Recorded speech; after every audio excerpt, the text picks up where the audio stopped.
Bienvenue pour cette vidéo où on va parler de karma et d'effet Mathieu. Dans ces rencontres de spiritualité et médecine, j'invite aujourd'hui Aurélie Lelon dans cette discussion qui est médecin anesthésiste qui prône la médecine intégrative. T'aimes bien dire que tu réveilles les gens, c'est ça un Ouais. peu. Après les avoir endormis pendant 20 ans, je les réveille. Et moi, Frédéric Ostruy, mentor spirituel, auteur et artiste, et je réveille les gens à la conscience de l'invisible pour incarner dans son quotidien une spiritualité pragmatique. Aujourd'hui, donc, on va parler de karma et d'effet Mathieu. Ça me semble important parce que c'est un terme qui est utilisé dans tous les sens. Aujourd'hui, le karma, c'est une marque de chaussures. Aussi. Exact. Pour moi qui suis de confession bouddhiste, alors moi je me suis intéressée à toutes les traditions depuis 30 ans, mais j'ai habité plusieurs années dans les centres et j'ai été très très engagée dans le bouddhisme, ça reste ma base. Bon, quand on parle de karma comme étant une marque de chaussures, ça me fait un peu hérisser le poil et bien d'autres concepts de cet ordre-là. Donc j'aimerais qu'on remette les choses un petit peu en ordre sur ce point-là. Et en discutant donc avec toi, Aurélie, on a vu que dans la médecine, il y a l'effet Mathieu qui vient justement agrémenter cette notion-là.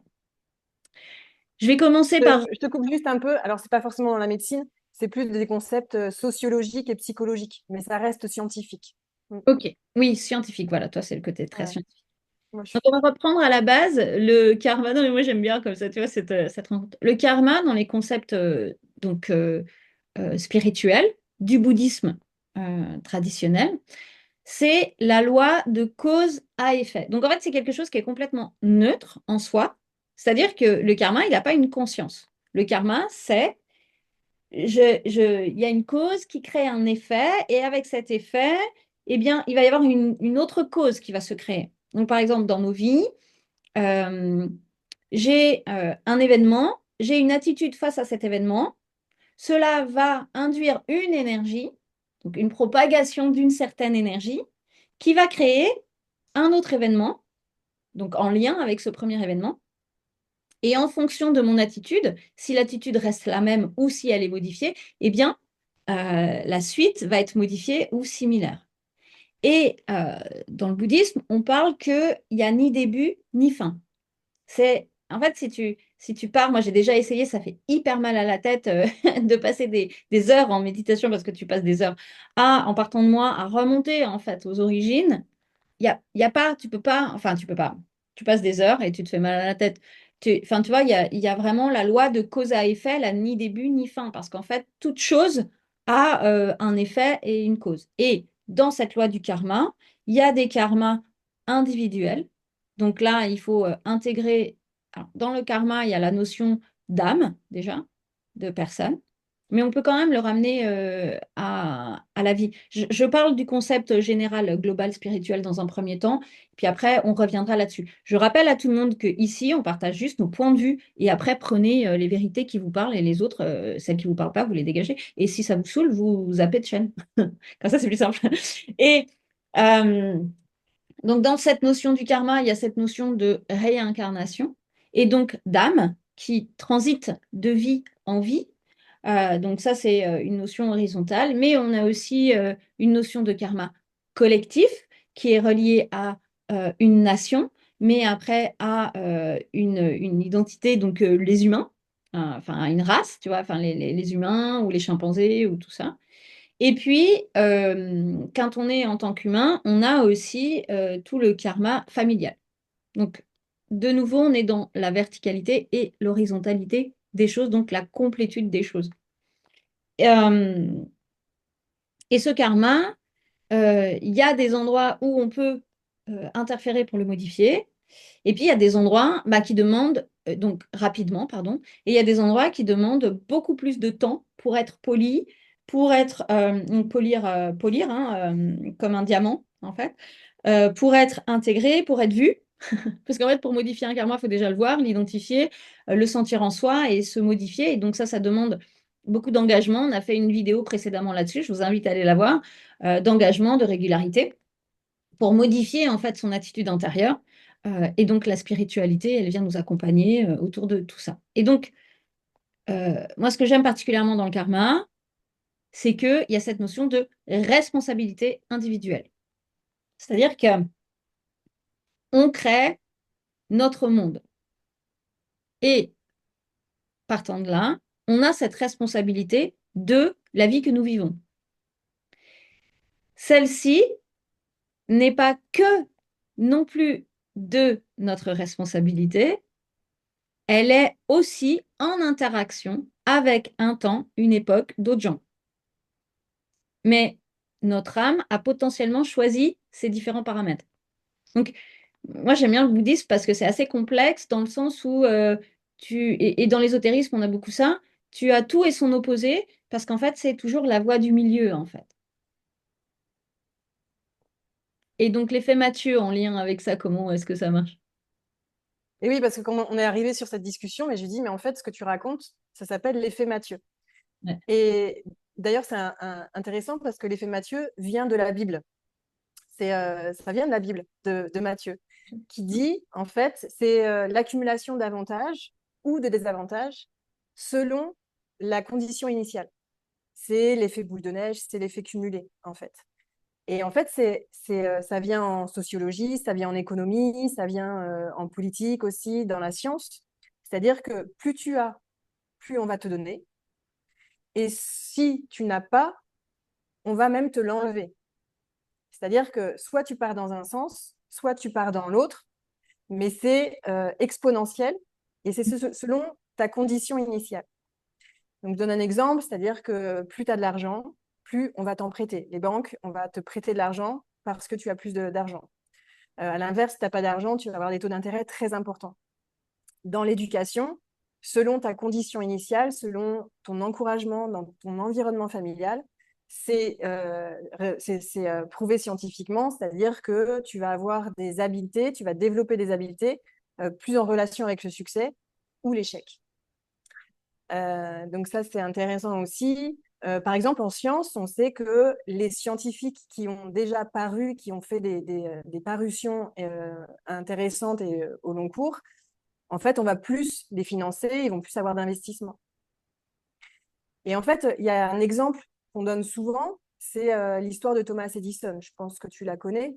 C'est-à-dire que cet enfant, quand il était enfant, il a reçu une lettre qu'il a donnée à sa mère quand il était enfant. Et sur cette lettre était indiqué qu'en fait, c'était un cancre et que en fait, il devait être sorti de l'école. Et sa mère lui a dit que c'était un génie et qu'il devait rester à la maison faire l'école. Et on sait que Thomas Edison, il a eu un grand succès dans sa vie, il a été très créateur, il a permis à l'ampoule de devenir ampoule et d'être commercialisée sur tout ça. Mm. Et en fait, c'est selon ton contexte initial, selon ce que tu vas mettre en place, selon tes croyances, selon tes pensées, tu vas développer certaines compétences et ça va faire des changements dans ta vie qui vont être très concrets. Mais soit tu vas vers de l'avantage du succès, de la réussite, soit ça va faire effet boule de neige dans l'inverse, et ça va être de la pauvreté, euh, de la pauvreté dans tes relations, de la pauvreté dans tes finances, de la pauvreté dans tes succès. Enfin, tu vois, c'est ce qu'on appelle l'effet Mathieu en sociologie. Mais en fait, ça rejoint ce que tu dis. C'est la loi du karma, la loi de cause à effet. Qu'est-ce que toi, dans ta vie, tu changes et comment, dans quelle direction tu veux que ça aille. Et là, justement, c'est là où c'est intéressant, c'est que dans ce que tu racontes, on est dans la loi de la manifestation, c'est-à-dire que tout part de toi, tu crées ton monde à partir non pas de ta tête, parce que tout le monde veut être riche et célèbre, hein, voilà, tu vois, l'adage, même si tout le monde ne veut pas l'être, mais tu vois, c'est un truc Bon, tout le monde veut s'élever, en tout cas. On n'a voilà. pas très envie de Mais diminuer. en tous les cas, ce que je veux dire, c'est que c'est pas dans la tête, c'est dans ton fort intérieur, dans ton subconscient. C'est ça qui vient émettre le signal fréquentiel qui vient créer ta réalité. Et donc, du coup, cette modification de karma, elle se fait avec cette conscience que ta vie ne te convient pas, d'observer tes croyances et tes fonctionnements. Donc, ta petite voix qui te parle à toi-même quand tu te rabaisses, quand tu doutes, quand tout ça, et le modifier. Donc, là, en une vidéo comme ça, ce serait un peu prétentieux de dire que tu peux donner les clés comme ça, parce qu'en fait, c'est tout un ajustement au niveau du polissage émotionnel, en fait, et subconscient, mais qui vient ensuite changer la fréquence que tu émets, et là, du coup, tu crées la vie que tu veux. Et c'est fou. Moi, je me rappelle toujours, en fait, je raconte cette anecdote parce que je la trouve tellement dingue. Et c'était il y a pas mal d'années en arrière. Je devais avoir, je sais pas, peut-être 28 ans, un truc comme ça. Bon, bref, il y a longtemps. Quelques années. Quelques années. Et donc, moi, j'ai grandi, j'ai perdu mon frère à 11 ans, mes parents divorcés, j'ai été maltraitée physiquement, psychologiquement, j'ai eu du manque. Enfin bon, voilà, j'ai pas du tout été soutenue dans l'élévation de qui j'étais. Et un jour, je me suis dit, intuitivement, et ça, des fois, tu dis, tu captes des trucs qui sont ouf. Et c'est pour ça que moi, je crois au karma, parce que j'ai tellement de preuves dans ma vie, de choses que tu ramènes. Et maintenant que j'accompagne depuis 13 ans les gens, je vois que quand tu fais des réveils de mémoire, c'est quand même dingue. Tu vois, tout d'un coup, il y a des gens qui se rappellent quasiment de certains bouquins, de comment pratiquer tel et tel truc, parce que c'est intuitif, tu vois. Ça se réveille. Bref. Et donc, je me rappelle de cette scène où c'était un jour où il faisait beau. J'étais assise sur la fenêtre et je me suis dit, en fait, moi, je refuse de trimballer ces trucs-là où les parents sont pas là, sont pas aimants, sont pas soutenants, sont pas tout ça. Donc, sachant que à 20 ans, à 16 ans, je suis partie de chez moi. À 20 ans, je me suis engagée dans le bouddhisme et dans toutes les techniques que j'ai pu trouver sur ma route pour être mieux moi. C'était pas du tout pour être thérapeute, hein. Jamais j'aurais imaginé faire ça dans ma life. Enfin, moi, j'étais artiste peintre et puis voilà. Et là, je me suis dit, je vais tout réécrire. Et j'ai pris mon stylo et j'ai réécrit mon histoire. Et en fait, c'est fou parce que quand je te le raconte, je le sens encore dans ma chair.